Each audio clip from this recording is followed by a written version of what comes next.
buenos días, presidente. Ánimo. Ánimo, ánimo. Bueno, pues hoy corresponde informar sobre la situación de la salud.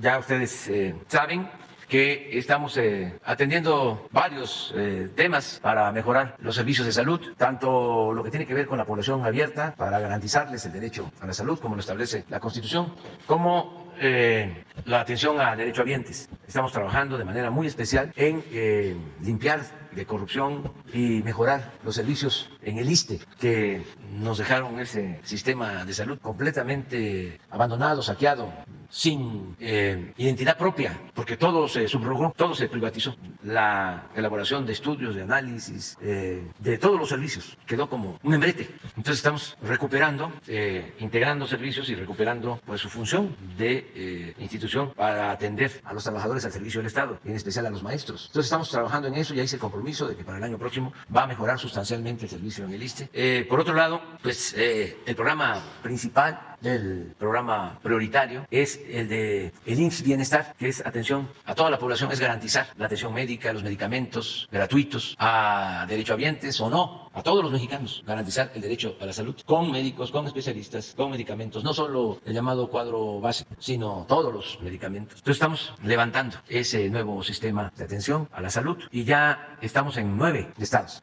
Vamos poco a poco, empezamos en Nayarit y ya vamos a estar en 9 estados, y también el propósito es que el año que viene podamos tener ya todo el sistema de salud. Y todavía estamos atendiendo pues lo que se sigue presentando por la pandemia del COVID. Afortunadamente ya ha ido bajando en descenso. Sin embargo, viene la temporada de frío y hay que estar pendientes. De modo que sobre todo esto vamos a informarles el día de hoy. Y empieza el doctor Jorge Alcocer y luego el doctor Hugo López-Gatell y luego el maestro Zoe. Y terminando, abrimos para preguntas y respuestas. Muchas gracias. Con su permiso, señor presidente. Muy buenos días a todas y todos ustedes. Hoy en el Pulso de la Salud, 29 de noviembre, como ya señaló el señor presidente, habrá 2 temas centrales. El subsecretario López-Gatell informará cuál es el estado que guarda la pandemia a partir de la semana epidemiológica 45 y las acciones que se planean en la política de vacunación, mientras que el maestro Zoe Robledo nos comunicará en el plan de salud del IMSS Bienestar las siguientes acciones: las tomadas para incrementar la productividad de los servicios médicos en los estados ya incorporados; segundo, los avances generales e inversión en Nayarit, Tlaxcala, Colima, Baja Sur, Sonora, Sinaloa, Campeche, y también, finalmente, el arranque de la transformación en Guerrero y Veracruz. Muchas gracias. Gracias, presidente, secretario. Zoe, muy buenos días, tengan todas y todos ustedes. Informamos sobre la pandemia de COVID en México y en general un comentario en el mundo. Empiezo comentando sobre el mundo. Afortunadamente, las tendencias de aumento en el número de casos que se tenían en una gran cantidad de regiones del mundo se estabilizaron. En este momento, solamente la región de Oceanía, el Pacífico Sur, tiene un incremento sostenido de casos. En particular, la región europea y la región de América del Norte, que parecían que iban a tener un crecimiento sostenido, no lo tuvieron y en este momento están en estabilidad. Eso es alentador porque, obviamente, como hemos comentado siempre, en la medida en que permanezca activa la transmisión del virus SARS-CoV-2 causante de COVID, en cualquier parte del mundo puede afectar a cualquier otro país, incluido el nuestro. En nuestro país, como alertábamos también desde hace varios meses, desde el verano, después de un periodo de descenso, podría ser que tuviéramos un cambio en la tendencia y empezáramos a tener mayor número de contagios. Esta situación es la que estamos presentando aproximadamente desde la semana 43, ya no siguió reduciéndose el número de casos, y desde la semana 45, en este momento estamos en la semana 48, empezó un incremento progresivo. Pero afortunadamente el incremento no es acelerado, es mucho más lento de lo que fue la reducción de casos, y esto es muy importante tenerlo presente. Como podemos ver en la curva epidémica y en la tabla que se muestra ahí, en las últimas 5 semanas, justamente a partir de la semana 43, vemos que hay mayor número de casos en una semana comparado con la semana inmediata anterior. Pero pueden ver la curva, es un crecimiento por el momento mínimo, lo que se aprecia en el punto final de la curva, en el lado del extremo derecho, según lo que ven ustedes directamente. Si vemos en la siguiente imagen, por su parte, el indicador de ocupación hospitalaria incrementó de 3 a 4% para las camas generales. Las camas con ventilador se mantienen estables. Esto lo que revela es que los pacientes que están siendo hospitalizados, aunque tienen alguna razón médica para serlo, no son pacientes críticamente enfermos. Y finalmente, la mortalidad se ha mantenido todavía estable. Tenemos cifras menores a 5 defunciones diarias en el promedio semanal, y en las semanas más recientes una diaria en promedio. Y como pueden ver en la curva, ni siquiera aparentan, porque todavía no se ha presentado un cambio sustantivo en eso. Tenemos la expectativa de que, gracias a que tenemos una amplia cobertura de vacunación, que podemos ver en estas cifras que ya conocen ustedes y las mantenemos siempre actualizadas, tenemos 84% de cobertura general para toda la población de 5 años en adelante, 91% para personas adultas, 64% para adolescentes de 12 a 17 años y tenemos ya 60% de la cobertura de niñas y niños de 5 a 11 años. Continuaremos vacunando, todavía falta que se complete el uso de las vacunas pediátricas, el uso de vacunas en 5 a 11 años. Seguimos haciendo llamado a la población para que lleven a sus hijas e hijos a vacunarse, y como también se dio a conocer el sábado inmediato pasado, tuvimos ya la recepción de más de 4 millones de dosis de la vacuna cubana Abdala, una vacuna altamente efectiva que estaremos utilizando en distintos esquemas de refuerzo de la población adulta. Esto es todo por el momento. Muchas gracias. Con su permiso, señor presidente, muy buenos días, secretario, subsecretario, buenos días a todas y a todos. El domingo pasado, en la Plaza de la Constitución, el presidente Andrés Manuel López Obrador enumeró dentro de las acciones y logros de este gobierno, justo que se ha echado a andar el plan IMSS Bienestar, este nuevo sistema de salud de calidad, universal y gratuito. Y eso ya tiene resultados en diferentes indicadores, sobre todo cualitativos, que tienen que ver con cómo en los estados que hemos intervenido se incrementaron el número de servicios que dan las unidades, tanto los hospitales como las unidades y centros de salud, lo que se conoce como productividad. Si nos puede pasar la primera, la productividad se incrementó con 4 estrategias, que es lo que hacemos en estos estados que se intervienen. La primera tiene que ver con contratar al personal suficiente. Muchas veces una cirugía se puede suspender si no tiene el suficiente personal, no solamente de médicas y médicos especialistas, sino también de enfermería o de higiene y limpieza. Por eso lo que se ha hecho es contratar a personal. En lo que va del año hemos contratado a 1,444 médicos especialistas y generales, así como más de 200 personas de la categoría de enfermería que hacían falta, y los 412 médicos cubanos que nos ayudan en diferentes estados del país. El segundo elemento es acciones de mantenimiento de la infraestructura y conservación, elementos que deberían de haber ocurrido de manera regular en estos estados, pero que no pasaba y empezaban a inhabilitarse áreas de servicio. Uno de los ejemplos más dramáticos quizás es el de los quirófanos. Había hospitales que ya solo operaban desde la consulta, pero ya no podían hacer acciones o intervenciones quirúrgicas porque los quirófanos estaban inhabilitados. A la fecha se han habilitado 39 quirófanos, 5 más están en proceso para, antes de concluir el año, tener 49 quirófanos que ya estaban, pero se necesitaban rehabilitar. En el tema de rehabilitación y acciones de esta naturaleza, no solo de quirófanos, sino de toda la instalación hospitalaria y de primer nivel, se han invertido 2,000 millones de pesos. Y en el tema de equipamiento, mucho equipo que se está sustituyendo, trayendo equipo nuevo, pero también equipo que se necesitaba rehabilitarse o que le hacían falta consumibles. También ahí se han invertido 7,096 millones de pesos y acciones de fortalecimiento del abasto. ¿Qué significa esto? A veces simplemente ampliar la farmacia y el almacén, ordenarlo y ponerle sistema, significa mejorar la cantidad de medicamentos y de recetas que se surten de manera eficiente. Esto nos arroja la productividad de los primeros 6 estados. Ya estamos en 9, los 6 en donde llevamos más tiempo, en donde ya observamos en promedio, en términos de las consultas de especialidad y medicina familiar, un incremento del 65%. Es decir, se están haciendo 65% más consultas de especialidad y de medicina general. También hay un promedio de 33% más cirugías en estas unidades, ahí sí, en los hospitales específicamente, y también en el abasto. En promedio en todos los estados se ha visto un incremento promedio del 19%. Ahora, si ya lo vemos estado por estado, se pasa a la siguiente. En el caso de Nayarit, que empezamos en abril de este año, se están operando ya los 13 hospitales, 292 centros de salud, se cuenta con una plantilla de 1,079 médicos especialistas y generales, que es el 97% de lo que se necesita en ese estado, y 1,542 compañeras y compañeros de enfermería, que significa el 98% de cobertura en todos los turnos y todos los días de la semana. El abasto en Nayarit reportó la semana pasada ya un 99%. La inversión de ese estado es de 936 millones, en donde ya se tiene el 96% de este presupuesto ejercido. En la siguiente vemos a Tlaxcala, con una operación ya plena en 10 hospitales y 181 centros de salud, con una cobertura de personal de médicos especialistas y generales del 91%, eso es 1,154 médicos especialistas y médicos generales, y 1,350 compañeras y compañeros de enfermería, con un 92% de esa categoría. El abasto está al 96%, la inversión ha sido de 520 millones de pesos, el presupuesto. De la última vez que reportamos al día de hoy, se ejercieron 62 millones de pesos y eso nos lleva a un ejercicio del 85%. Y en Colima tenemos ya una operación de 5 hospitales, 118 centros de salud, con 641 médicos especialistas y generales, que equivalen a una cobertura del 82%, y de personal de enfermería del 88% de cobertura, con 919 trabajadoras y trabajadores de enfermería. El abasto está en el 97% y la inversión de 403 millones de pesos se han ejercido 67% del gasto. En todos los casos seguimos en las convocatorias para empezar ya la contratación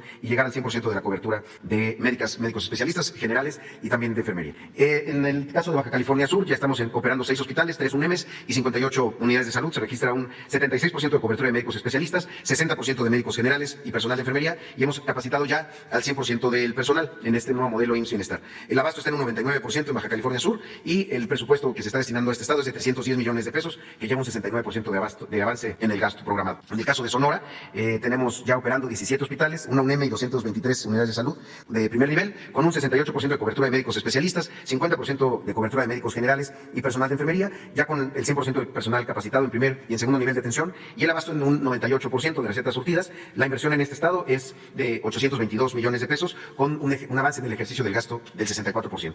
Y Sinaloa, donde se están operando 23 hospitales, 6 UNEMES y 340 unidades de salud de primer nivel, con 53% de cobertura de médicos especialistas, 43% de médicos generales y personal de enfermería, y con la capacitación al 100 en ambos niveles de atención. El abasto se encuentra en 95%.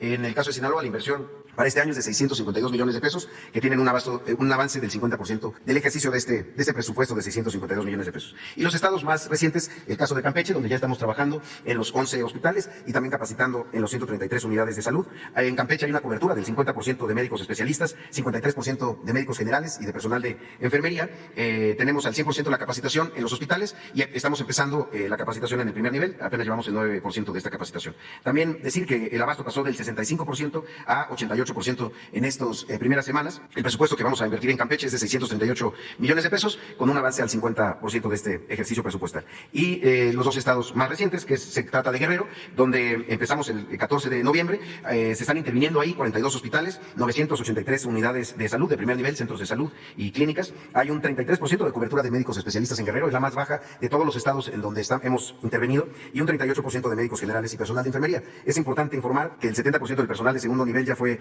capacitado. El presupuesto para el estado de Guerrero es de 1,010 millones de pesos y recibimos el estado con un 86% de abasto de medicamentos. Es en el reporte que nos indican sobre la cobertura que hay, tanto en farmacias como en almacenes. Ahí todavía no hemos instalado el sistema de administración de insumos. Y finalmente Veracruz, en donde se está definiendo el universo a intervenir de los 37 hospitales y las 1,019 unidades de salud. Ahí se cuenta con una cobertura del 51% de médicos especialistas, 55% de médicos generales y personal de enfermería, y se tiene ya la capacitación en el segundo nivel del 59%, casi el 60% de la capacitación. El presupuesto para Veracruz, por las dimensiones de este estado y su población, es de 1,489 millones de pesos y tenemos un 84% de abasto de medicamentos. Es cuanto por mi parte, señor presidente. Muchas gracias.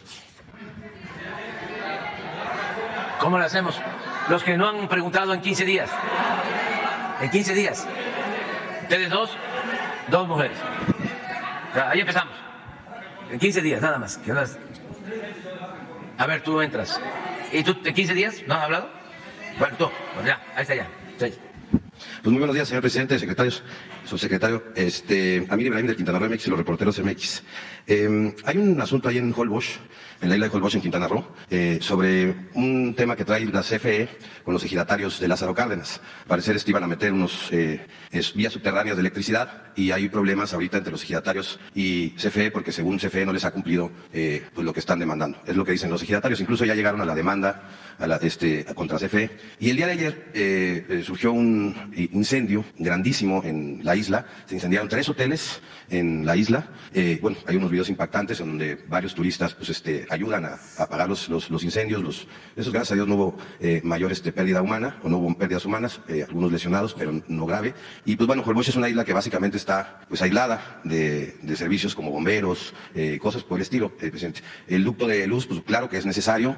Allá, pues cada vez que se llena de turistas, pues básicamente pues se desbordan los servicios, no hay servicios de electricidad adecuados. Entonces, ¿sabe, señor presidente, está enterado del tema de CFE con el ejido de Lázaro Cárdenas, allá en el municipio, del incendio? Y si me puede dar su opinión al respecto. Gracias. No tengo información reciente sobre lo del incendio. Desde luego conozco Holbox, está en el municipio de Lázaro Cárdenas, de Quintana Roo. No sé si el proyecto sea llevar la luz de Lázaro Cárdenas a Holbox. Ese es el proyecto que está en cuestión. Sí, y vía, o sea, la quiero meter vía por el agua. Pues. Sí, debe ser un cable. Sí. Voy a informarme y vamos a intervenir. Para ir a Holbox, si no mal recuerdo, hay que tomar la lancha, sí, o el ferry. Sí.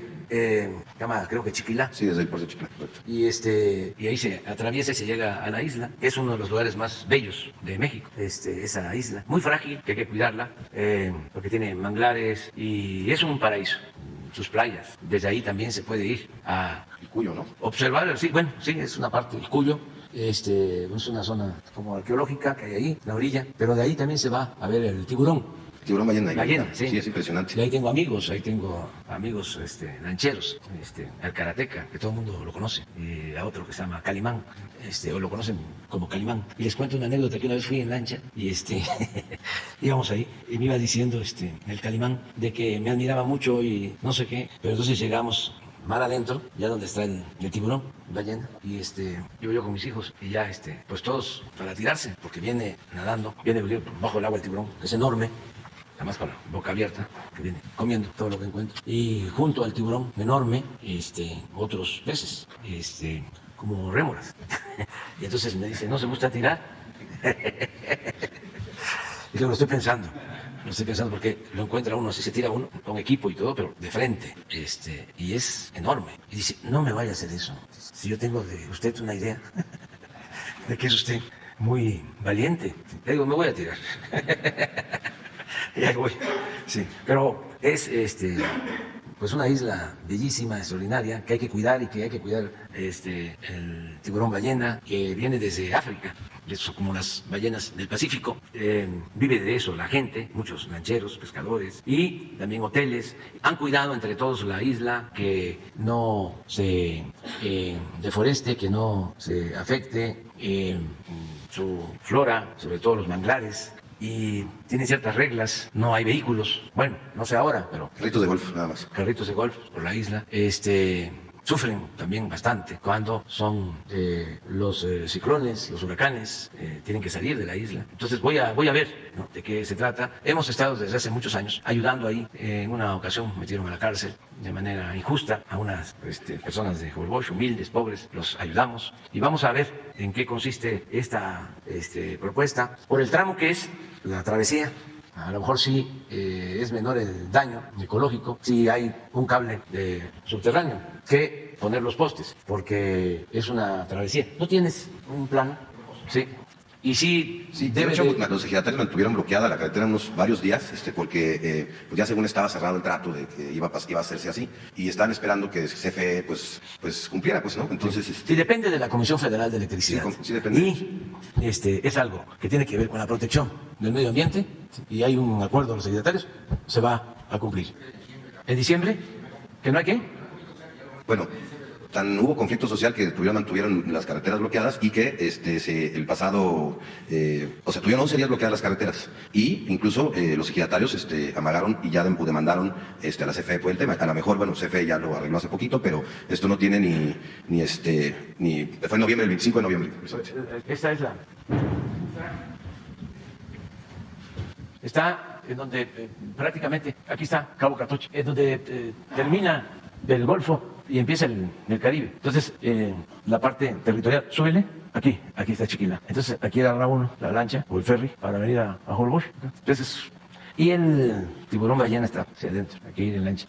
Pero es muy bella esta isla y pertenece al municipio de Lázaro Cárdenas. Entonces, me imagino que es esto, es llevar la luz, reforzar. Sí, lo que pasa es que ahorita incluso la luz allá está como privatizada, ¿no? Sí. Con los mismos de la mafia agraria de Tulum, que también tienen muchos intereses en esa parte de Holbox. Pues pareciera que ahí hay unas concesiones muy raras de luz que se les dan, y pues sí es un problema muy serio ese. Sí, hay un problema agrario, como en varias partes de Quintana Roo y del país, porque han venido comprando, despojando, ¿sí?, ejidatarios originarios de la isla para el desarrollo turístico. Eso es lo que ha venido sucediendo. Y además, el crecimiento, costero lleva hasta y las mujeres, y toda esa zona está creciendo mucho, turísticamente. Entonces sí lo vamos a ver. Qué bien que lo planteamos aquí. Lo más injusto es que Lázaro Cárdenas es uno de los municipios más pobres de Quintana Roo, tiene muchísimas comunidades mayas, es uno de los lugares donde más tradiciones mayas puedes encontrar, y pues ojalá se pueda arreglar el conflicto ahí del ejido. Hablando de los ejidos, presidente, también decirle que hay una estrategia que se la quiero yo plantear, que están llevando precisamente estos personajes respecto a cómo se roban los ejidos o cómo los controlan.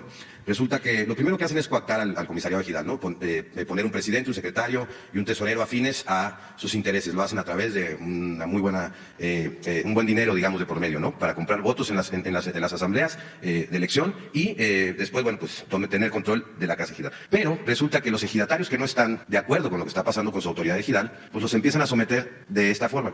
Pasan audiencia a estas asambleas de formalidades que de repente, por ejemplo, en en Puerto Morelos. Hay una audiencia de formalidades especiales en donde dota de tierra a 25 ejidatarios, sus parcelas. Pues resulta que como no tienen, ahí también está metida la mafia agraria, resulta que como han sido un grupo opuesto a la mafia agraria, pues sencillamente el comisariado ejidal va y no inscribe la asamblea ante el RAN. Y de esa manera, el Registro Agrario Nacional no los tiene, digamos, registrados y no les puede dar sus títulos parcelarios o sus títulos de parcelas. Ahorita ese conflicto se lo plantea hace casi un año y medio atrás, no se ha resuelto. En ese Puerto Morelos sigue el conflicto de esos 25 ejidatarios que van a solicitar su certificado parcelario y no se los dan porque dicen, bueno, nosotros los tenemos registrados. La asamblea está completamente bien hecha, con la PA, con la Procuraduría Agraria, con el notario, todas las formalidades que se necesitan. Sin embargo, como los quieren tener sometidos, pues ¿qué hacen? No inscriben esas actas. Ahorita está pasando algo muy similar en el ejido Tres Reyes, allá también en Quintana Roo, cerca de Tulum, otra vez con la mafia agraria, que está ahorita tratando de cooptar las elecciones, poner a su comisariado ejidal y luego empezar con estas,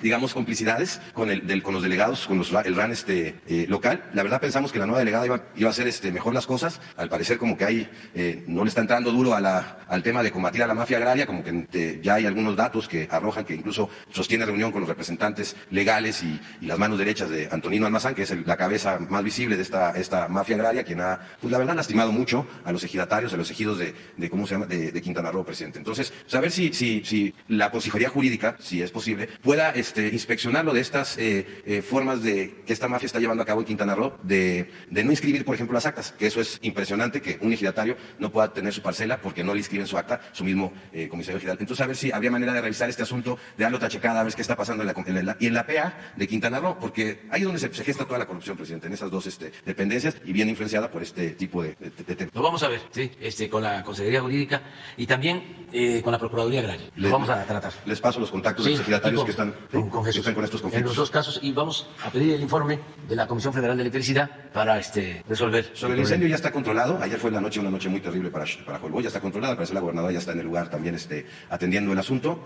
Pasó en la madrugada, pasó ayer en la noche y bueno, pues fue un tema bastante difícil y pues bueno, para que usted esté informado de ese tema. Sí, y además ahí las construcciones, precisamente por cuestiones ambientales, son de paja, de guano, los mismos hoteles. Sí. Entonces eso pues propicia mucho o hace que se extienda el incendio, ¿no? Hay que ver qué fue lo que sucedió, pero nos vamos a informar y vamos a atender. Y qué bueno que ya está Mara Lezama ya, la gobernadora. Sobre el otro tema, sobre el Tren Maya, presidente, para preguntarle qué ha pasado con había un conflicto ahí del tramo entre Chetumal y Tulum, donde los ejidatarios habían dicho que no les han también cubierto los pagos del paso, ¿no? También hay un asunto en Playa del Carmen de una propietaria de un terreno que manifiesta que, pues, bueno, están trabajando sin problemas, ella no sé, al contrario, es muy partidaria de su gobierno y lo estima mucho, lo quiere mucho. Ya cuando entró a trabajar sobre su terreno, que son varios pedazos, varios kilómetros, pues ella dejó que entrara sin ningún problema, no le han cubierto, digamos, el costo de lo que era su franja.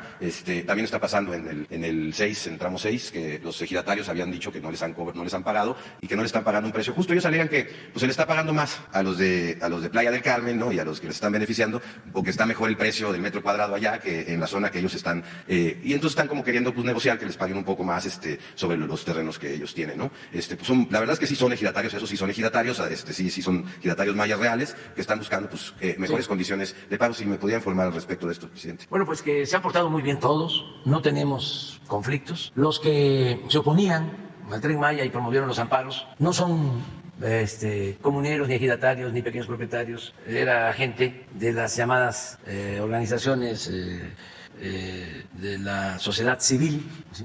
Lo más paradójico es que se autodeterminan o autodenominan como sociedad civil y organizaciones no gubernamentales, pero la verdad que vivían del gobierno, no de los financiamientos, de organismos incluso del extranjero, pseudos ambientalistas, vinculados con nuestros adversarios, Claudio Quez González, los abogados, Madrazo. Aguilar Camín, él mismo lo confesó en uno de los videos que se dieron a conocer, donde él habla de los amparos y de que aconsejaba cómo pararnos utilizando el Poder Judicial, la Suprema Corte, y que había que ganarnos la mayoría en la Cámara de Diputados. Una estrategia pues para eso. Afortunadamente la gente se ha portado muy bien, muy bien, como es el caso de esta señora a la que hace referencia, porque saben, tienen confianza, que no vamos nosotros a despojarlos ni les vamos a afectar. El asunto es que no podemos nosotros pagar más de lo que establece el avalúo. Y en efecto, como tú lo sabes y muchos también,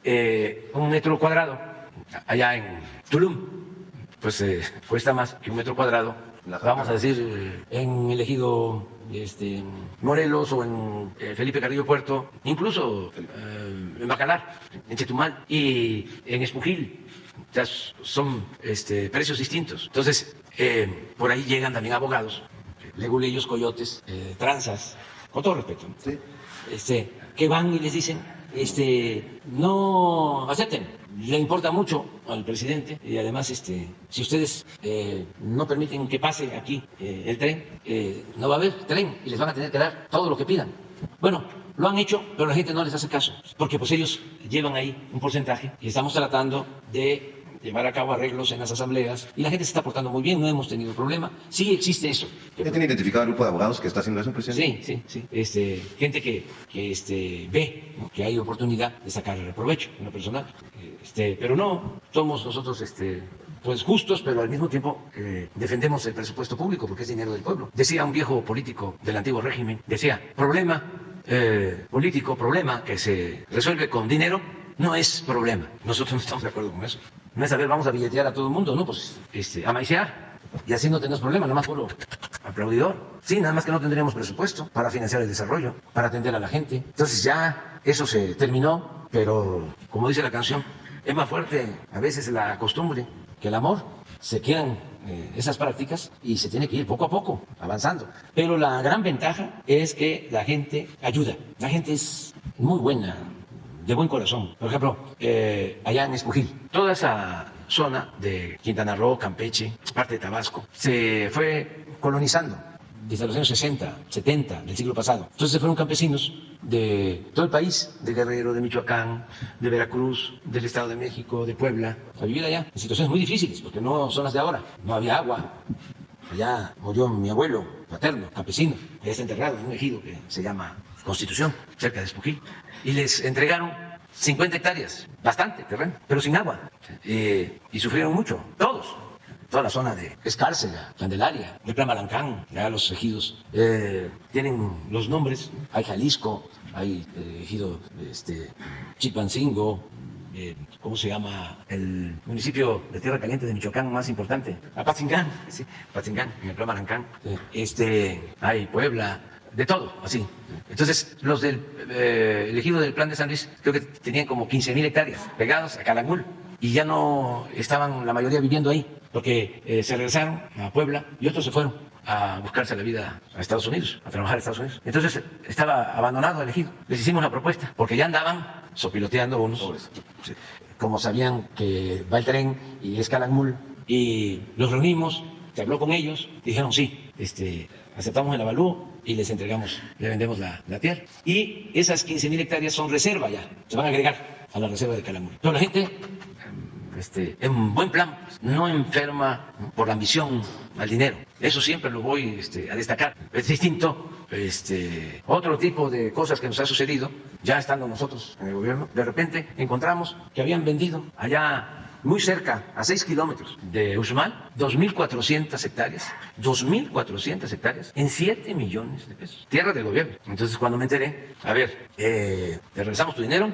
y viene de regreso la tierra. Si no, vamos a proceder penalmente. Entonces, se deshizo la operación. También 2,400 hectáreas a 5 kilómetros de Uxmal, que van a ser parque natural, zona natural protegida. Todas esas cosas que marcan las diferencias. ¿Dónde tuvimos el problema del Tren Maya? Sí, justo donde están los intereses más. Y sí, fue este grupo de Calica, que por cierto, allá en Calica hay un grupo de personas que fueron hasta la ONU, ya a Ginebra, a demandar el tema, porque ahora están alegando, hicieron demandas respecto a daño de salud, porque como cuando hacían las explosiones, en donde explotaban con dinamitas, el polvo, al parecer hay afectaciones de salud en varios niños y que viven por la zona, y en varias personas, sobre todo mayas que viven por la zona, que están alegando que su salud fue dañada por también este tipo de actividad minera en una zona en donde está básicamente pues, la ciudad, ¿no? Y bueno, fueron ya hasta un grupo de personas a denunciar el tema de ahí. Y sí son ellos, definitivamente son ellos, porque en el caso de los ejidatarios del tramo de Felipe Carrillo Puerto, ellos lo único que buscan es un mejor precio de esto, ¿no? Y ojalá, señor presidente, pudieran darle la información directa. O sea, es decir, que ellos pudieran, ¿cómo se llama? A lo mejor tener una reunión con alguien de Sedatu, del Tren Maya directamente con Mayo, con Román, para que ellos les informen de esto, del avalúo, de este tipo Sí. de cosas, porque sí es cierto, los engañan a veces y pues bueno, pues ellos intentan de alguna manera pues obtener un mejor precio de su tierra. Entonces a lo mejor si llega el mismo secretario o alguien y les informa, este es el avalúo que tenemos, tendrán confianza porque por ahí hay algunos que quieren sacarle raja Sí, a ese tema. sí. Y en el caso de la señora, de este, sabes ahorita si Esa la van a poder señora atender. tiene el terreno de En Playa del Carmen, exactamente, pues, Ajá. en Parza de Playa del Carmen, se llama el predio se llama Costa del Sol, Real del Sol, perdón. El Real del Sol se llama el predio. Y esta misma persona, que la verdad es que siempre ha apoyado su movimiento, me comentó, y lo expongo, que también tiene un terreno en Puerto Aventuras, y me dijo que ahí no hay escuela pública. Todas las personas que viven en Puerto Aventuras tienen que ir a la escuela privada, o irse a Playa del Carmen, o irse a Tulum. Entonces me dijo que puede donar un terreno para que si ustedes están a bien construir una secundaria o preparatoria pública, de carácter público, ahí en Puerto Aventuras, pues que sería muy bueno para tener la opción y que no se tengan que trasladar los alumnos de Puerto Aventuras, que está dentro del municipio también de Solidaridad, que también ella podría donar esa parte de terreno para que se haga una escuela pública ahí, se la donaría al Estado, y si ustedes pueden hacer ahí la escuela, hay una primaria, pero no hay secundaria y no hay preparatoria, mucho menos universidad. Tampoco está tan lejos, está a 20 minutos de Playa del Carmen y a 30 minutos de Tulum, ¿no? Es un lugar céntrico, pero una escuela de carácter público, preparatoria y secundaria, pues, estaría muy bien ahí. Y ya para cerrar, presidente, me preguntan mucho en las redes sobre el tema del fútbol, saber, la verdad que todo el tiempo en el Twitter me están informando, entonces para saber, yo ya di la información que tenía que dar, ya me reuní con Mejía,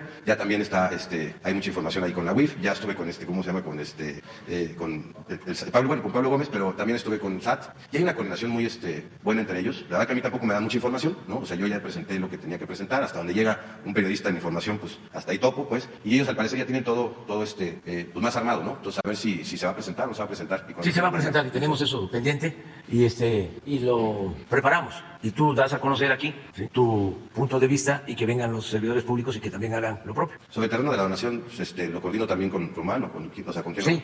Sí, todo el tramo de Cancún, Tulum y Tulum-Chetumal es Román Meyer el responsable. Entonces con Román lo atendemos. Aprovecho para informarle a todos que ya se resolvió lo de ese tramo. Desde luego se tuvo que suspender el contrato y estamos llegando a un acuerdo con la empresa que tenía la obra de Tulum a Cancún, que son 120 kilómetros, pero estaba muy cuestionada. Era ahí donde teníamos a los pseudoambientalistas y no conocían el proyecto o no querían. Es un asunto más que nada de cerrazón. No entienden razones, argumentos. Aquí yo les comentaba ayer que hay que procurar tener mucha paciencia, y cuando se topa uno con alguien que pues está muy dominado por el coraje, a veces hasta por odio a mi persona, pues no hay que enfrascarse en una discusión. ¿Cómo se le va a convencer? Está cañón, como dirían los jóvenes. Entonces, lo más prudente es no engancharse y decirle, pues está bien, pensamos distintos, y además, qué bueno que pensemos distintos, porque así es la democracia. No podemos pensar todos de la misma manera. Y sigue tu camino. Y yo ya tengo pues mi criterio, ¿sí?, y adelante. No enfrascarnos pues, en discusiones, porque no se entiende. Ayer, antier, me habló una expositora, muy buena persona, que participó en una mesa de análisis y quiso explicar lo que estamos haciendo, y empezaron a gritar y no la dejaron hablar. Entonces, pues no, hay que confrontarnos, buscar la manera de dar toda la información, informar a la gente. En ese tramo, por ejemplo, 70%, casi 70%, es una plataforma, una especie de viaducto, ¿sí?, precisamente para no afectar ningún cenote, ningún río subterráneo. O sea, el tren va arriba. Desde el principio lo planteamos, pero nos detuvieron. ¿Sí, todo ese tramo va a ser aéreo, va a ser por arriba? 70%. Es una plataforma, un viaducto de concreto para liberar todos los ríos subterráneos, cenotes. Solo 30% va a construirse o se está construyendo a ras de tierra, con terraplén. O sea, para que la gente lo sepa, que no se afecta en nada ríos subterráneos y cenotes. ¿El Grupo México ya tuvo comunicación? Sí, ya se está buscando un acuerdo. Es un asunto de finiquito. Ellos tienen sus cuentas y nosotros tenemos otros datos. Es que casi no se avanzó, realmente no se avanzó en ese tramo, realmente no pasó nada en Tulum, del tramo de Playa. Sí, pero ellos tienen plazo. sus argumentos, nosotros tenemos los nuestros, y ya se aceptó el que haya una tercería, que los ingenieros militares definan cuánto es lo que se les debe de pagar por lo que hicieron, el dictamen. ¿Ya no hay conflicto legal o sea, ya no, sí hay una denuncia porque no sé qué sucedió, nos habían mandado a decir, porque yo les pedí que se llegara a un acuerdo, me respondieron de que no me preocupara, que aceptaban la propuesta que les hacíamos de que los ingenieros militares elaboraran un dictamen, y de repente me entero por el pasquín del Reforma que ya nos había demandado Grupo México. Entonces ahora le pregunté al secretario de Gobernación, porque él fue el que me dijo de que no había ningún problema, que aceptaban. Le digo, pues no es como te dijeron, ¿no? Y ya volvió a hablar y que no, que sí, que aceptan el acuerdo. Y en eso estamos. Ayer se me olvidó nada más decirles que cuando surgió el Reforma, en el gobierno de Salinas, por eso Salinas no lo tocan ni con el pétalo de una rosa, me tocó una vez ir a conversar con los editorialistas del Reforma, de aquellos tiempos que eran pues mejores, algunos se salvaban. Pues decía yo ayer, Lorenzo Meyer al principio, Miguel Ángel, sí, uno que salió, que es el Miguel Ángel II para mí, René Delgado, sí, que ya no está tan bien. Entonces, y otros, entonces en la plática se conectaron los del norte y estaban los del Reforma. Y yo, pues, con toda franqueza, les dije pues que estaba mejor el Reforma que el norte. Y ya después los que me invitaron me dijeron, no lo hubiese dicho porque los que mandan pues son los del norte. Pero ahora, quién sabe cómo está el norte, pero a lo mejor está mejor que el Reforma. Porque sí son muy reaccionarios y parejo. Yo creo que los únicos que no son así deben ser los trabajadores, pero directivos, administradores, periodistas, caricaturistas, articulistas. No hay uno profesional, objetivo, que argumente, que haga crítica constructiva. Todos, derechosos. Increíble, pues. Por eso pues ya no lo leen a ese periódico, porque está completamente entregado a la oligarquía y a la corrupción, a proteger al régimen de corrupción. Ese es el periódico que va por delante en toda la campaña para tratar de regresar o volver por sus reales. El grupo corrupto del país. Son los más avanzados. Bueno, ya quedamos. Muchas gracias, señor presidente. Adelante. Presidente de todos los mexicanos, muy buenos días. Para quienes nos ven y nos escuchan, buenos días a los servidores públicos del sector salud. Y bueno, presidente de todos los mexicanos, solicitarle su permiso para una aclaración y para hacer una atenta invitación. Hay una campaña en contra de las instituciones pilares del Estado mexicano, que es el Ejército y la Marina. Loret recientemente difunde los sobrinos consentidos de la Marina. También se ha dicho que se utilizó un helicóptero para el traslado de una botarga y mienten diciendo que le robaron un contenedor a la Secretaría de Marina. En este espacio, señor presidente, un comunicador con parcialidad, dolo y sesgo dijo que el titular de la Armada de México lo había desacreditado, diciendo que el comunicador de esta fuente solicitó dinero. Solo para aclarar las cosas, presidente, tengo información de mis fuentes en donde me aseguran que dicho comunicador exigió la compra de 14 banners. ¿14 qué? Banners de publicidad. Ah. De asiponas de las administradoras de la Secretaría de Marina para el portal del comunicador. Presidente, desde aquí pido respeto para los pilares más fuertes del Estado mexicano, que es el Ejército, la Marina y la Guardia Nacional. Por otra parte, presidente, todo tiene un límite y la prensa se regula con la prensa. Por ello, frente a las campañas del cártel del periodismo puque, sesgado y tendencioso, y sobre todo en estos momentos en que los emporios de comunicación han definido su posición y su papel y responsabilidad social, y con ello sus conductores, como el madrileño, quien lo reta día con día desde su micrófono de apellido Belandia, los medios tradicionales han tomado el papel de los partidos políticos de oposición. Estos medios tradicionales, todos en nado sincronizado a través de sus voceros, vociferan lo que nunca lo habían hecho hace 4 años atrás con el presidente Peña, y menos lo hubieran hecho en otros sexenios como el del presidente Ordaz, Echeverría o López Portillo, presidente. Por eso le pido respetuosamente que me permita invitar a ese madrileño con el apodo del teacher, creo que se llama Joaquín, a formarse, así como lo hacemos todos los que estamos aquí presentes, y asista a una conferencia para ver si se atreve a vociferar detrás de su micrófono sobre de usted todo lo que dice. ¿Me permitiría hacerle esa invitación a este teacher? Sí, están todos invitados, pero la verdad es que no pasa nada. Estamos viviendo un momento excepcional. La verdad, son tiempos muy importantes, tiempos de transformación. Decía un escritor de los mejores que hay, judío, en uno de sus libros que se llama Momentos Estelares. Es precioso el libro, se los recomiendo. Momentos estelares de la historia. Entonces estamos viviendo un momento así. Él ya tiene tiempo que falleció. Murió en Brasil, un gran escritor, así como Kapuscinski. Se llama Zweig, sí, Stefan Zweig. No, gran escritor, como Kapuscinski, de los mejores. Entonces, tiene un libro que se llama Momentos Estelares de la Historia. Entonces, tenemos que celebrarlo. Es como la marcha, que la gente estaba feliz, era una celebración. Les comentaba yo que nadie, o muy pocos, hablaron de la reforma electoral. Ni siquiera escuché la palabra fifí o conservadores, nada. La gente estaba celebrando el avance en la transformación, lo que estamos logrando entre todos, desde abajo, que eso es lo más importante. Y desde luego que hay enojos porque pues están cambiando las cosas. Si ellos estuviesen aplaudiéndonos, pues entonces sí podríamos tener motivo de preocupación porque a lo mejor no estaría cambiando nada, seguiría más de lo mismo. Al otro día vino una compañera, que después me enteré, que me hizo unas preguntas sobre feminismo, porque han tergiversado todo lo que nosotros proponemos para apoyar, respetar, proteger a las mujeres. Resulta que es como el mundo al revés.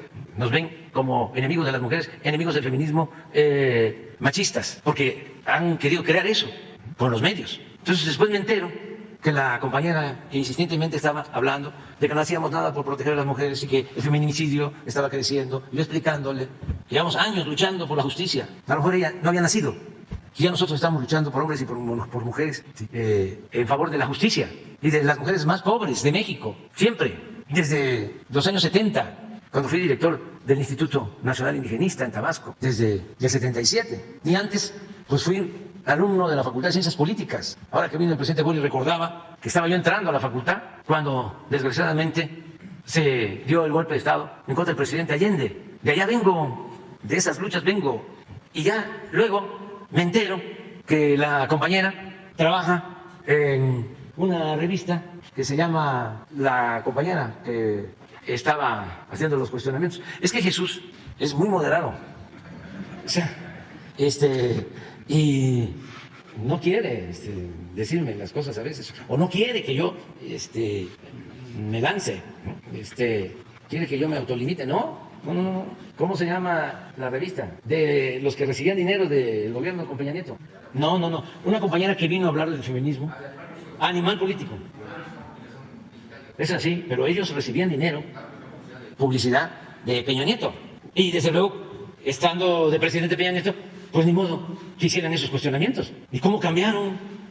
Si tenían una postura oficiosa y se vuelven de repente paladines de la libertad. Y también pues es entendible que no es lo más importante. Lo más importante eran los contratos que recibían los dueños de los medios de información. Ahí es donde estaba la tranza mayor. Pero además de eso, se les pagaba publicidad. Aún cuando ya con los contratos se servían con la cuchara grande, también recibían muchísimo dinero del presupuesto en publicidad. Lo dije el domingo, nos hemos ahorrado más de 40,000 millones de pesos. Entonces, pues sí están enojados, insultan, porque pues ya no es igual. Pero aún así tenemos que actuar con respeto a la libertad de expresión, no enojarnos, no actuar de manera autoritaria, no pelearnos, y más si somos gobierno tenemos que garantizar el derecho a disentir, la libertad de expresión. Es una obligación de cualquier gobierno, pero pues también aclarar las cosas. Habían periodistas de estos famosos que les hacían mal las cuentas, sus contadores, y no pagaban todos los impuestos. Y no digo sus nombres por respeto, aunque ellos se lanzan con todo, pero no podemos actuar de la misma manera. No es el ojo por ojo, el diente por diente. Entonces, que sigamos ejerciendo nuestras libertades sin problema y confiemos en la gente. Ya ven el domingo. ¿Sí? ¿Se lo das el derecho a réplica? Sí, señor. Ahí está, párate. Sí, respecto a la notificación que me hizo el señor Jesús Ramírez respecto de que el señor secretario de Marina ya no me quería recibir porque yo le pedía dinero. Dice el señor Jesús Ramírez que tiene un expediente que hasta el momento no me lo he ofrecido.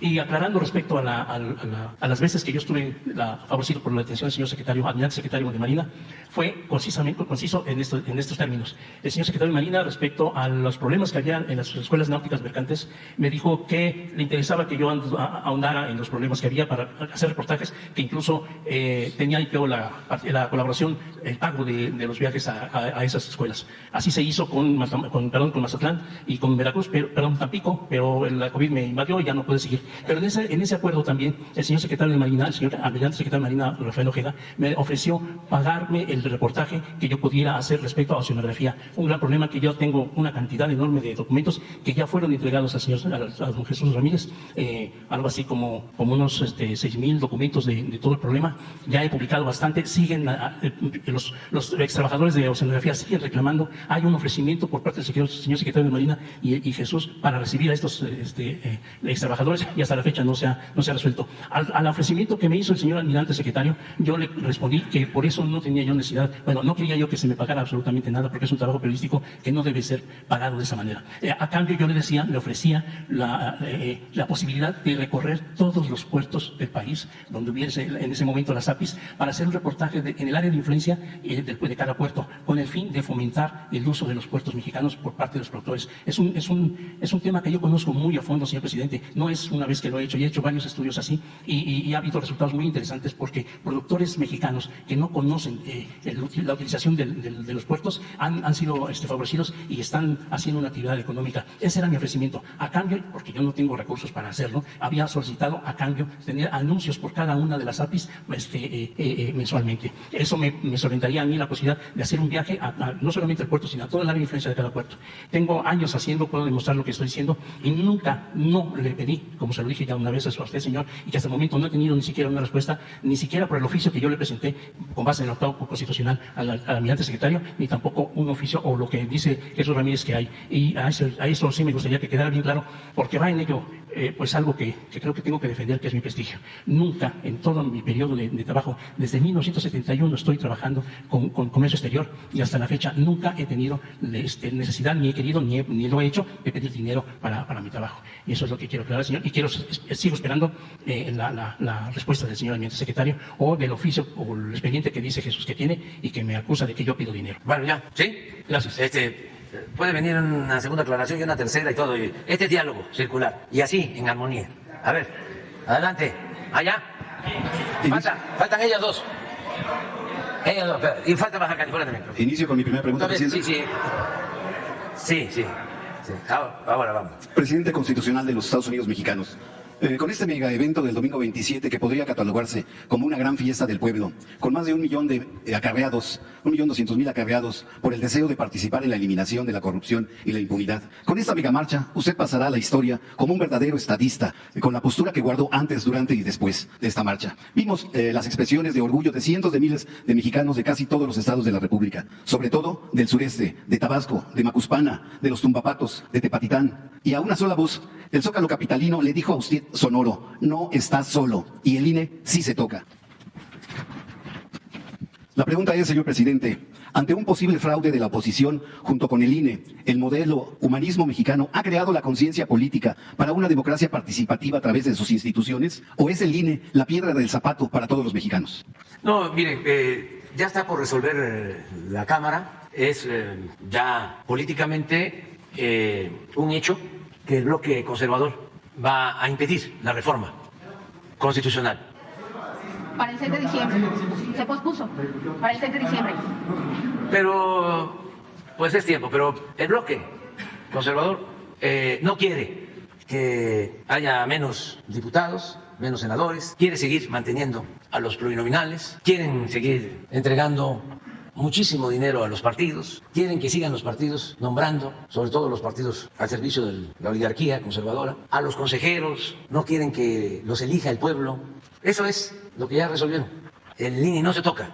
Entonces, lo que vamos a hacer es proponer una reforma electoral, no la reforma constitucional, sino una reforma electoral que no se contraponga, que no viole la Constitución y que permita reafirmar principios establecidos en la propia Constitución. Por ejemplo, el que no se compren los votos. Porque, ¿qué tiene esta oligarquía y este bloque reaccionario y conservador? Básicamente, dinero, mucho dinero. Y no aceptan que es lo mismo el voto de un campesino que de un potentado, que eso es la democracia. Entonces, antes, como todo era formal, podían mantener el principio de que todos los votos cuentan, pero con dinero traficaban con la pobreza de la gente y entregaban migajas y materiales de construcción y dinero en efectivo. Porque la democracia para ellos es el sistema en que todos los intereses cuentan menos el interés del pueblo. Ellos se sienten superiores. Entonces, la democracia es cuando ellos se imponen y mandan y dominan. Entonces, vamos a buscar la forma de que no haya esa compra de voto. En el 2006, no estoy hablando al tanteo, tengo las pruebas, además son de dominio público. Las grandes empresas financiaron la campaña en contra de nosotros, la guerra sucia, el que yo era un peligro para México. Claudio, hijo, y Claudio, papá, salían mensajes en la televisión en donde se decía, no al cambio, estamos bien, el cambio va a significar fuga de capital, devaluación, destrucción para tu economía y la de tu familia. Y se cayó una bicicleta en la imagen, o se cayó una barda, y estaba prohibido que ellos participaran con dinero, y lo hicieron. Yo recuerdo, ahora son otras cosas, y qué bueno, ¿no? Pero recuerdo que estaba la campaña de que yo era un peligro para México, a todo lo que daba, en todos los medios, todos, y teníamos nosotros nuestros mensajes limitados, y de repente dejan de aparecer nuestros mensajes. En el momento de más intensidad de la guerra sucia, dejan de aparecer los mensajes en Televisa, los nuestros. Y vamos a ver, ¿qué pasó? Es que no han pagado. No, pero no debemos. Sí, pero tienen que pagar por adelantado. Y plan con maña. Mientras estábamos buscando que volvieran a poner nuestros mensajes, pasaron como 10 días. Imagínense ustedes lo que esto significa en una campaña. Y ya les platiqué cómo 2 días antes de la elección me entregó Emilio Azcárraga un proyecto de decreto en donde yo iba a expropiar Televisa. Pero bien hecho, con considerandos, utilizando palabras, términos que yo uso y enlistando todas las empresas que íbamos a expropiar de Televisa. Ni sabía de cuántas empresas tenían. Y entonces me quedé con el documento. Por ahí lo tengo. Pero que iba a ser la primera decisión. ¿Quiénes hicieron el documento? ¿Quiénes convencieron a los de Televisa? ¿O si ellos mismos usaron eso como excusa? Pues no sabemos. Pero de que se dio la reunión y me entregó el documento y que tengo el documento, sí. Entonces, ¿qué es lo que queremos cuidar en la ley electoral que queremos promover, en la iniciativa de ley? Pues que no suceda eso. Que el voto sea libre, limpio, que las elecciones sean libres y limpias, y que cada quien vote por lo que le dicte su conciencia, y que haya democracia. Eso es lo que vamos a plantear. Pues a ver si lo hago este fin de semana. ¿Rechacen primero la constitucional? No, la voy a mandar. Si es que, no, ¿para qué espero? Si ya es de dominio público, que ya se pusieron de acuerdo ya. Bueno, se pusieron de acuerdo desde hace muchos años. Pero en esto, pues es muy claro de que no quieren ninguna reforma electoral, porque quieren tener el control de los órganos electorales, del Consejo Electoral y del Tribunal Electoral. Y el dinero también, el dinero. ¿Sí? No, este año. Este año. Yo quiero que antes de que termine el periodo se vote. Y como es una reforma legal, no se necesitan 2/3 partes de los votos. La reforma constitucional, ya hemos visto que de 500 votos, de 500 legisladores, para una reforma constitucional se requieren 334. Entonces ellos con 150 bloquean. No se vio la Constitución, porque además es muy probable de que van a acudir a la Suprema Corte y la Corte va a decidir si es inconstitucional o no la ley en el caso de aprobarse, la que yo voy a presentar.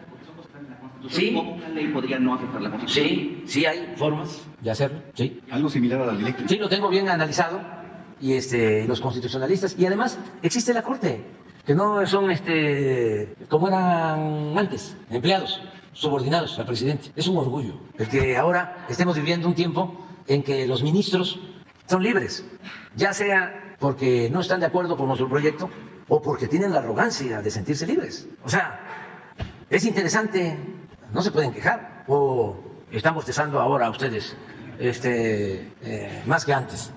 Antes parecían silencios, las conferencias. Muy poco. Por ejemplo, no podemos, porque no es reforma constitucional, quitar o reducir el número de plurinominales. Aplauso para el bloque conservador. Porque, pues, van a seguir habiendo 500 diputados. O sea, 300 electos de manera democrática, de manera directa, y 200 de lista. O sea, esto por la defensa, ¿no? Al INE. Aplauso. O sea, eso no lo puedo hacer. porque eso está en la Constitución. Por eso estamos planteando la reforma de la Constitución, pero ya dijimos, eso no va a permitirse. Aplauso. No se le puede quitar dinero a los partidos. Aplauso. Van a seguir siendo los partidos los que por órdenes de sus jefes nombren a los consejeros y a los magistrados del Tribunal Electoral. No los ciudadanos, no el pueblo. Y el aplauso más fuerte. Van a votar en contra de lo que quiere el pueblo, de lo que quiere la mayoría del pueblo. Ese es el aplauso. Porque no son representantes populares, son representantes de la cúpula del poder económico y del poder político. Yo creo que deberían de renovarse los conservadores, aún con sus ideas rancias, antipopulares, racistas, clasistas. Deberían de contratar asesores buenos, los timan. Imagínense, de político Claudio X González. Si la política es un noble oficio, lo hemos dicho muchas veces, como el oficio del carpintero, para hacer esto, pues se necesita saber, porque si no, pues queda todo chueco. El albañil, pues sabe, porque es un oficio. Si no se cae la pared, pues le queda toda chueca. La política también es un oficio. Ni siquiera estar pensando que es el arte, la ciencia de gobernar, o que se inventó para evitar la guerra, o que la política es hacer historia. No, es un oficio.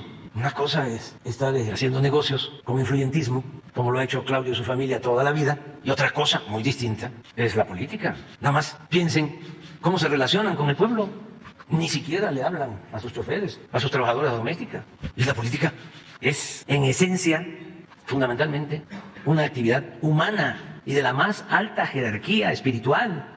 Entonces, imagínense oponerse a una reforma que es para garantizar que haya democracia, como se opusieron a la reforma constitucional para proteger a empresas extranjeras en contra de la Comisión Federal de Electricidad, que es una empresa pública que se creó con el general Cárdenas, que se fortaleció porque se nacionalizó la industria eléctrica con el presidente Adolfo López Mateos, y que gracias a la Comisión Federal de Electricidad hoy pagamos menos luz que en España, que en Estados Unidos, que en otras partes. Y ellos, en vez de votar por proteger la economía del pueblo, votan para proteger a Iberdrola, una empresa española que tuvo el descaro, entre otras cosas, de llevarse de empleado a Felipe Calderón después de que terminó de usurpar el poder presidencial. Entonces, sí, está interesante y sí vamos a enviar esa iniciativa para que se discuta, se analice y en su caso se apruebe, pero no quedarnos. Y también lo que sucedió en la Corte, de que se dio protección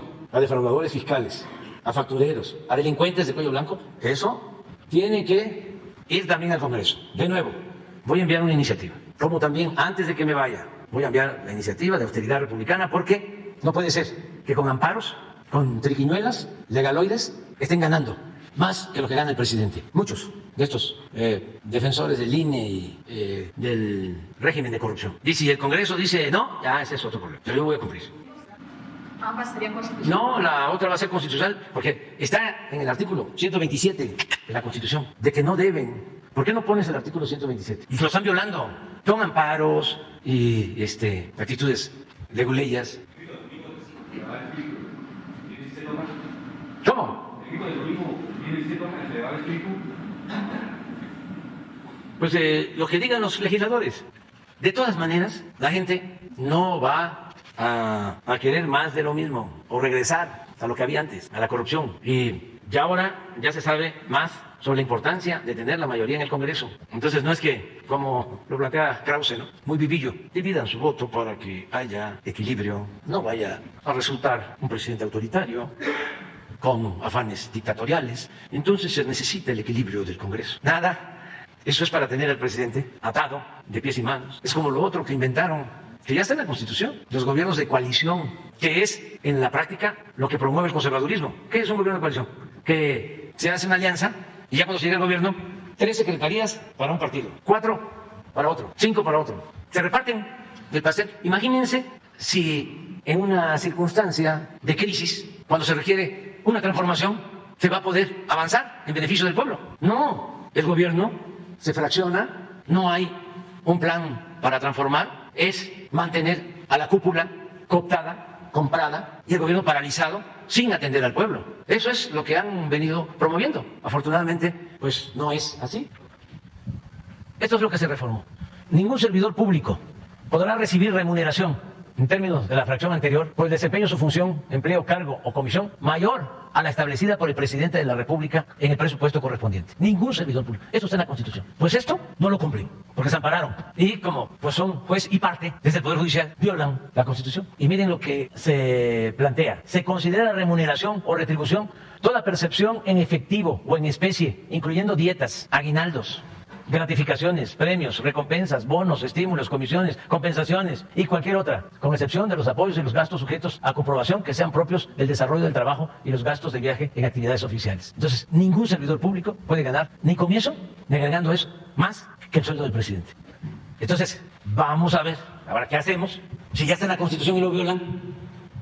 Ahora, a ver, con los constitucionalistas, ¿cómo le hacemos para hacer valer la Constitución? Lo otro que quitaron. Por eso tiene que ser una reforma de austeridad republicana de Estado, porque se había decidido que terminando un funcionario no podía irse a trabajar a una empresa privada, a un banco, como era la costumbre. Todos los directores de Pemex, casi todos, terminaron trabajando en empresas petroleras privadas. Imagínense, se llevaron toda la información sobre los yacimientos petroleros a trabajar en empresas particulares. Los que trabajaban en Hacienda también a los bancos. Y lo más indignante y vergonzoso es que Zedillo termina y se va a trabajar a una empresa que se quedó con los ferrocarriles nacionales, que el presidente Zedillo privatizó, y se va a trabajar de asesor. Uno de los que era director del FOBAPROA, terminando el famoso rescate, se lo llevó un banco a trabajar, un banco privado, que se benefició con el rescate.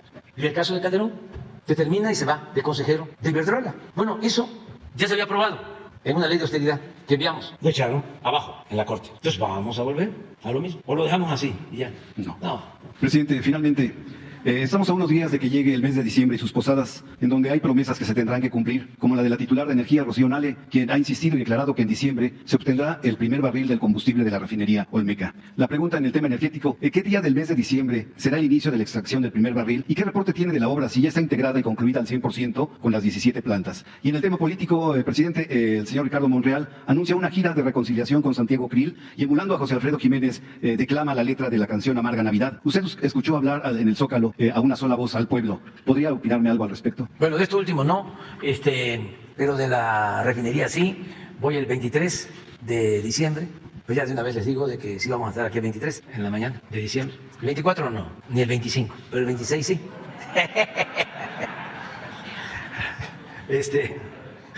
Y ya se está integrando la refinería, a eso voy el 23, y es un proceso, lleva tiempo, pero sí ya se va a empezar. Si no es a finales de este año, a principios del año próximo, se empieza a producir combustible.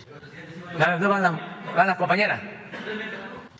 Gracias, presidente. Buenos días. Pues mire, primero le quiero preguntar sobre el tema de que Estados Unidos está amagando con recurrir a mecanismos del TECMEC por la negación de México de importar maíz amarillo transgénico y quería saber su opinión. Pues estuvimos ayer con el secretario de Agricultura del gobierno de Estados Unidos, platicamos bien, se dio toda la información, se está buscando una salida. Nosotros fuimos muy claros en que no podemos permitir el maíz de importación, ya sea amarillo, que se sostiene es transgénico, para el consumo humano. Nosotros somos autosuficientes en maíz blanco y no vamos a permitir la importación de maíz amarillo para consumo humano. Se ha hecho para forraje y en ese caso se está planteando que también tengamos un plazo para revisar el contenido de ese maíz amarillo, si no es dañino para la salud, aun cuando se use como forraje. Como eso lleva tiempo,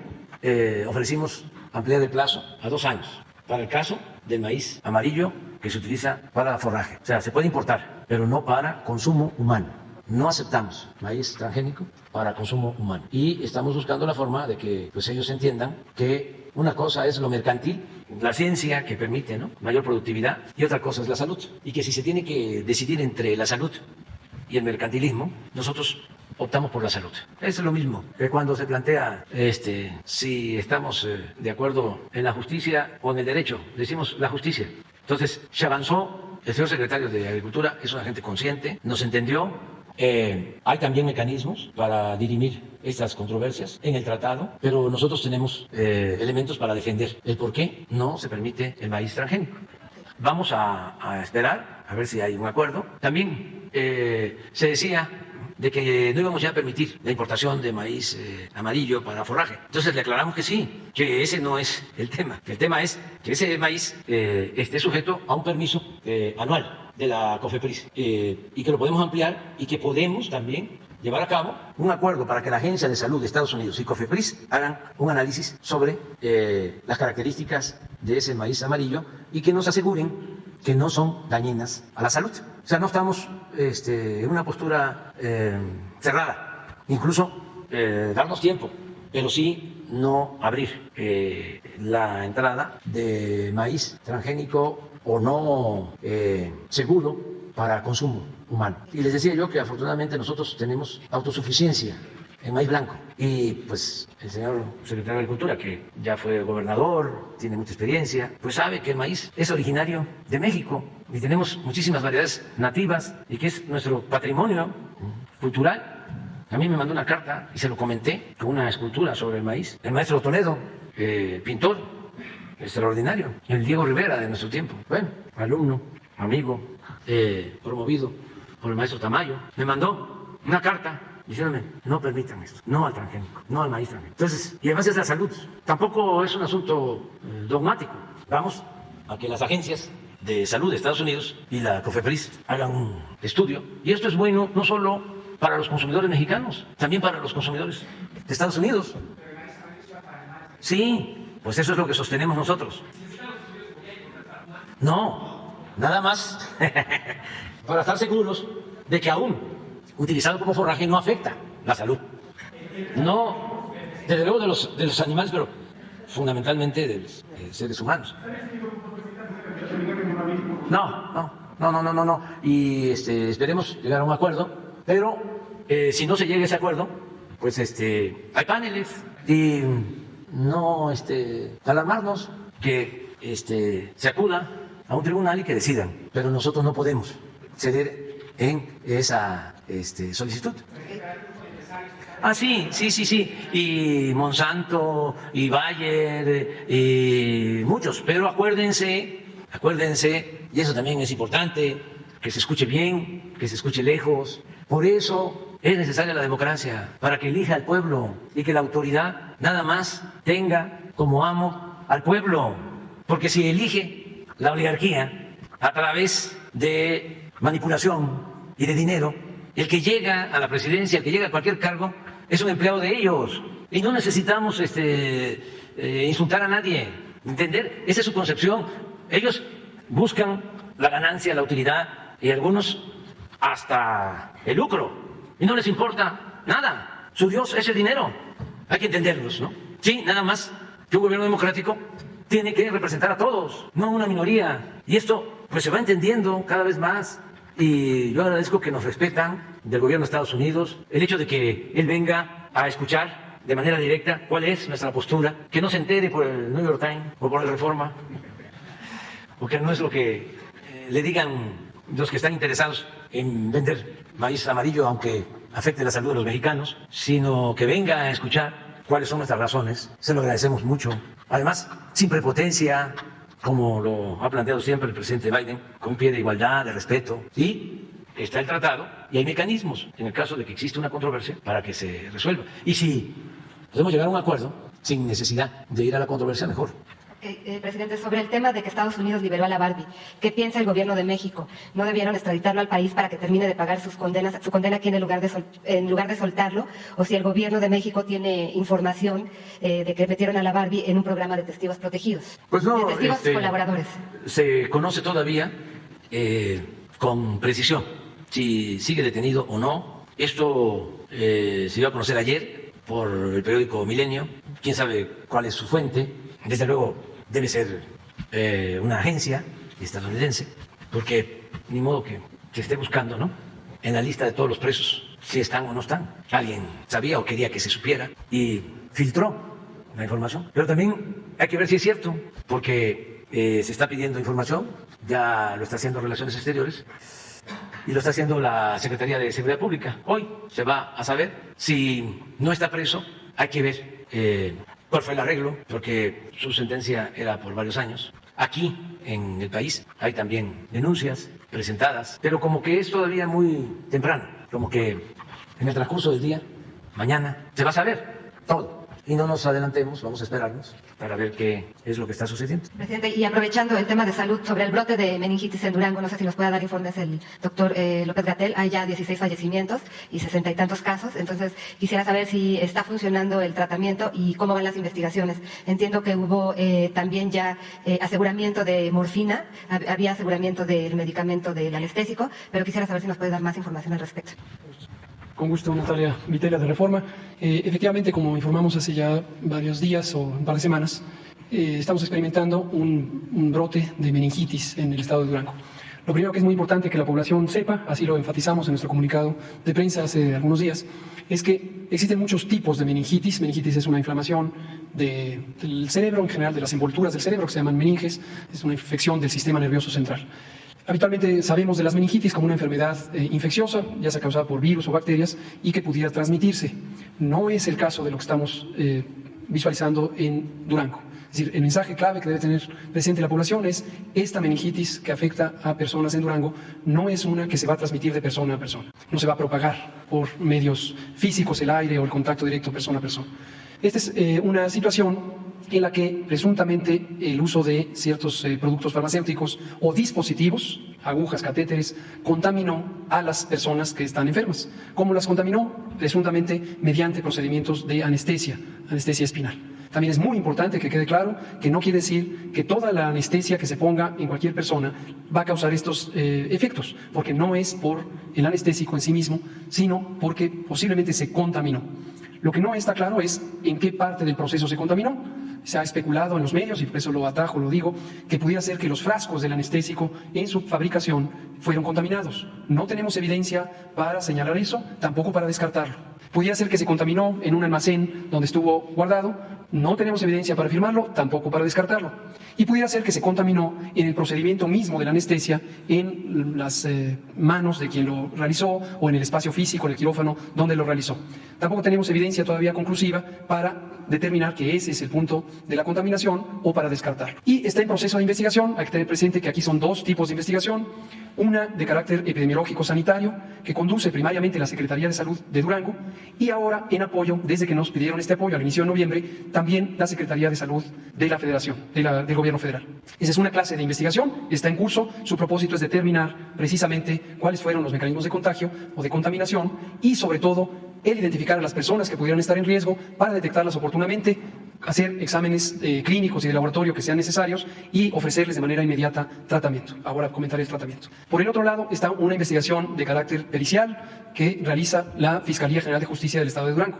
Evidentemente ambas investigaciones están acopladas, pero es muy importante no perder de vista que existe esa investigación y que hay muchos elementos de la investigación epidemiológico-sanitario que no podemos revelar porque formarán parte de la evidencia necesaria para el proceso judicial. Y obviamente, en respeto a las disposiciones constitucionales, se toma como punto de partida la presunción de inocencia en todas las personas involucradas. Que quede muy claro, esto no nos evita el avanzar en la parte de salud y en detectar oportunamente a las personas para ofrecerles tratamiento. Desde hace ya varias semanas, las mujeres que están enfermas, son en su gran mayoría mujeres, solo teníamos una persona del sexo masculino, están en tratamiento. Hay 68 personas que han sido hasta el momento identificadas. En este momento hay 13 personas hospitalizadas, y las personas que estuvieron expuestas a un procedimiento anestésico de esta naturaleza desde mayo, cuando está el periodo de riesgo, han estado en seguimiento. Y si se detecta que tienen signos de enfermedad, ya sea clínicos o por laboratorio, se procede a ofrecerles tratamiento, de modo que el tratamiento sea muy oportuno. Pero la morfina también está siendo estudiada. Sí, la COFEPRIS emitió dos alertas sanitarias,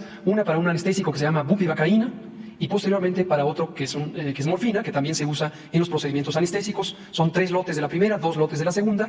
No están incautados, esto es muy importante no confundirlo. La COFEPRIS no realiza procedimientos de incautación, esos están en la esfera de la Procuración de Justicia. Lo que hace COFEPRIS es que emite una alerta para que sean, técnicamente se llama enfajillados, es decir, retenidos en el punto donde están almacenados, y desde luego si una vez que se ha emitido la alerta alguien utilizara los frascos en cualquier punto del país, fue una alerta de carácter nacional, si alguien utilizara esos frascos que ya han sido enfajillados, entonces cometería una falta que es más que de carácter administrativo, podría estar incurriendo en un delito. Pero esto quiere decir que probablemente tuvo que ver también la morfina o podría haber sido la morfina la causante. Esta es una alerta precautoria, obviamente no podemos esperarnos a una confirmación antes de proteger a las personas, las alertas tienen esa función, anticipar un posible riesgo. Si en un momento dado la investigación epidemiológico-sanitaria permite descartar que se trate de estos lotes de morfina o estos 3 lotes de bupivacaína, los posibles causantes, y se determina que están sin problema, que son inocuos, entonces se emite una comunicación para que sean utilizados. Ahora, han sido cerrados, entiendo, 4 hospitales privados que fue donde surgió este brote.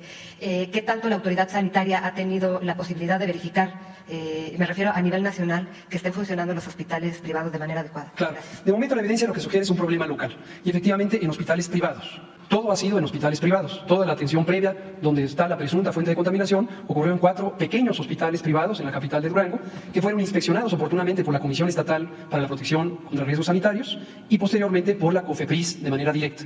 A partir de la verificación sanitaria se encontraron múltiples irregularidades en los procedimientos sanitarios establecidos por la ley y se procedió a la clausura total de estos 4 hospitales privados. Las pacientes se atienden en hospitales públicos, tanto de la Secretaría de Salud del Estado de Durango como del IMSS y del ISSSTE. Perdón que insista, doctor, pero entonces, si no hubiera pasado este brote, estos hospitales podrían haber continuado operando y no se hubieran dado cuenta que tenían estas irregularidades. Bueno, esa es una especulación. A partir de que hay una señal de sospecha, actúa la autoridad sanitaria y también hay procesos regulares en donde se verifican los hospitales. Por eso le estoy preguntando, ¿qué capacidad tiene la COFEPRIS para hacer verificaciones sanitarias a los hospitales privados? No sé, en materia regulatoria, ¿cómo estamos? Está muy bien establecido por la ley. La COFEPRIS es la que tiene la autoridad regulatoria de protección contra riesgos sanitarios como parte de la Secretaría de Salud, aunque tiene atribuciones directas. Y esta autoridad, desde que ocurrió la descentralización del Sistema Nacional de Salud en el 96, aún antes de que existiera la COFEPRIS, se transfirieron ciertas capacidades a a lo que hoy se llaman comisiones estatales para la protección contra riesgos sanitarios. De modo que hay una operación local, los procedimientos de operación sanitaria son muchos de ellos locales, pero cuando existe la necesidad, COFEPRIS en todo momento puede ejercer su autoridad de manera directa. Muchas gracias. A ver, Baja California, ya. Sí. Gracias, presidente. Jorge Díaz de Lanza, TCNR, Canal 73. Fíjese que usted ha estado apoyando a Baja California con el tema del magisterio, adeudos que por años iban arrastrándose a la actual gobernadora Marina del Pilar, de que inició ha estado haciendo sus pagos lo que corresponde. Y en una de las visitas que estuve yo aquí con usted, se hablaba de 3 cajas de ahorro, a una ya se le liquidó, aquí tengo 2. La caja magisterial se le deben 16 millones de pesos por una institución de salud que se llama Iztecali. Es el fondo de ahorro que se le ha retenido desde el 2018 al 2021. Son 190 socios o maestros, se le debe al gobierno del Estado. Se han muerto, presidente. De igual manera, en ese mismo sentido, la otra segunda cooperativa o caja de ahorro, Benito Juárez, también el Iztecali le debe dinero. Son 15 millones de pesos de fondo de ahorro retenido en ese mismo periodo. Y ahí son 1000 maestros. Y porque son temas de la vida de las personas. Y en el Iztecali hay la hija de un maestro que también se le ha dado largas de que ya tiene incluso un amparo y no le han dado el dinero a las hijas de un maestro. Han metido documentos y pedirle a usted esa situación, como de igual manera a un trabajador del Ayuntamiento de Ensenada que también se le ganó un amparo y son cantidades con relación a las grandes cantidades de dinero, que son cantidades importantes para esas personas. Se han muerto maestros, maestras que ni siquiera han tenido para comprar medicina. Un tema muy importante es el tema de los autos de procedencia extranjera. Yo recuerdo muy bien el día de su cumpleaños aquí que se lo planteé, después me lo comentó porque estaba el proceso de las elecciones en Baja California. Y usted se esperó, dijo ya que pasan las elecciones, hizo el decreto o presentó el decreto, lo firmó en Ensenada. Después se modificó porque las agencias aduanales pues se fueron largos, ¿no? Se quisieron servir con la cuchara grande. Y después ya se emitió el decreto a través de esto, de un buen programa que tiene que ver con las calles en los municipios, en los estados para los baches, ¿verdad? Y empezó este decreto con el argumento que nada más se iban a importar los vehículos que su número de serie empezarán con 1, 2, 3, 4 y 5. Pero ¿sabe usted, presidente, que el 60%, 65% de los vehículos que circulan o que fueron introducidos al país, su número de serie empieza con letra? Y el argumento que seguramente no le informaron de una manera completa, sé que está muy bien el decreto, el que son vehículos que provienen de Estados Unidos y que su número de serie empiezan con letra. Es un 65%. Ya se está anunciando que probablemente en enero se van a empezar a frotar las manos algunas corporaciones policíacas porque van a decir que van a aplicar la ley. La gobernadora fue muy consciente y dijo, no vamos a hostigar, pero hay otras instancias de que van a hacer esa persecución. Me ha tocado platicar con trabajadores, madres de familia que trabajan en la maquinadora, en la fábrica, personas con oficios como la carpintería, de lo que usted hablaba del mueble. Y sé que usted ha tomado decisiones importantes que aquí le he planteado. Y ese tema es muy importante, presidente, es preguntarle muy concreto. ¿Sí habrá un decreto para el 2023 en esa parte? Porque es el 65% de los vehículos que inician con número de serie, con letra. Y lo del Tratado de Libre Comercio, insisto y le reitero, esos vehículos estuvieron circulando en Estados Unidos. Y se habla de que el proteccionismo del Tratado de Libre Comercio, pero las tomas de decisiones en este país son vehículos que ya están en México. Por otro lado, ya para terminar, Hay una maestra que fue objeto de 45 cirugías por parte del ISTECARI y aquí tengo el nombre, se llama Dalia Orozco Preciado. Desde el 2016 se sometió a esta cirugía y es por negligencia médica del ISTECARI, presuntamente por el delito de responsabilidad técnica médica en contra del doctor Felipe García Huerta. No tiene la especialidad. La denuncia sanitaria COFEPRIS Federal no ha atendido, y aprovecho que están aquí la autoridad de salud, porque COFEPRIS Federal se ha negado o no le ha querido dar solución a un tema que ya básicamente está resuelto, pero le sacan la vuelta o se tapan con la misma cobija. Con todo respeto a mi comentario en ese sentido. Y también hablaba hace rato usted de los ferrocarrileros y están esperando la firma, le falta su firma para que esas personas que me tocó platicar con ellos el domingo en la marcha, pues que les han citado y han llenado de documentos y esperan nada más su firma, presidente. Yo le quiero agradecer esta atención y que pues lo que le acabo de plantear y conocer lo del decreto, porque sí es muy importante esa parte. Le agradezco la atención. Muy bien. Mira, lo primero, le vamos a pedir a Rosa Isela Rodríguez para que lo atienda. ¿Tú cuándo te regresas? Bueno, hoy te puede recibir para lo de los vehículos. Que el doctor Alcocer nos ayude desde ahora a ver lo de COFEPRIS. Y le vamos a pedir a Marina de Pilar que atienda a los maestros. ¿Te parece? Son las tres cosas, ¿no? ¿O cuál faltó? Ah, sí. Jesús, porque eso lo estamos viendo aquí en Presidencia. Vamos viendo si es un compromiso que ya está suscrito, ¿sí? Aun cuando se haya hecho en el gobierno de Cedillo, precisamente, o por allá. Lo vemos, es un poco lo de los electricistas, tenemos pendientes. Sí, pero también así está el caso de los electricistas. Pero lo de los ferrocarrileros, tengo entendido de que fue un acuerdo presidencial del otorgamiento de una especie de indemnización, ¿sí?, que el gobierno federal tiene que aportar. Hay que verlo nada más. Con el licenciado Prieto, Ernesto Prieto, para verlo. Sí, voy a ir a hacer. Ya.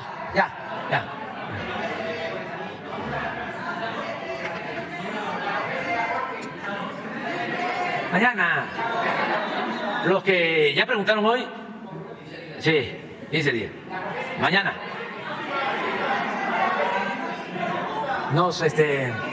Sin lista.